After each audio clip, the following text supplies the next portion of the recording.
Beloved, Bible says faith by itself isn't enough. James chapter 2 verse 17. There is a street here in Southwest where prostitutes hang out looking for business day and night. Should a woman who isn't a prostitute dress like a prostitute and hang out on that street, the men who are looking to pick up prostitutes will assume that that woman is a prostitute and they will attempt to pick her up, right? We naturally attract the people we have something in common with.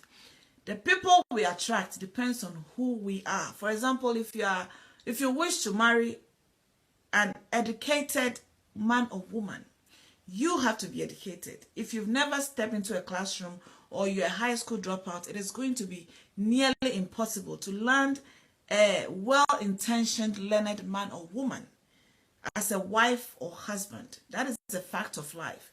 The law of magnetism requires a few things. It requires that we have a few things in common with the people we want to attract.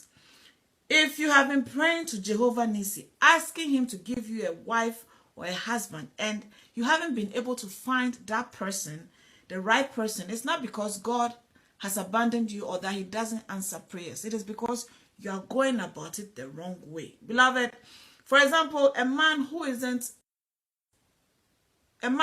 educated, a man who can barely speak English, prays to God and asks him to give him a well-educated wife. The chances of that happening is if that man is a billionaire. Otherwise, they can pray all their lives and they will never find a woman who is well-educated, willing to settle with a man who can barely speak English. That is a fact of life. James chapter 2 verse 14. Bible says if you have faith, if you say you have faith, but you don't have the actions to show for it, Bible says, can that kind of faith save anyone? And the answer is no. Faith and action has to be paired together. I have been saying this for so long. If you've been listening to my sermons, you know I say this all the time. Faith without works is dead. You are praying, but you have to do your part. You want to attract a certain kind of person, a certain type of man or woman, you need to be that person, right? If you are somebody who curses a lot or someone who is disrespectful and inconsiderate, that is exactly what you attract.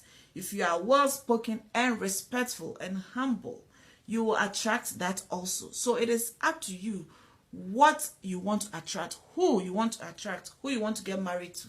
Entirely up to you. You can pray all you want, but you've got to do your part.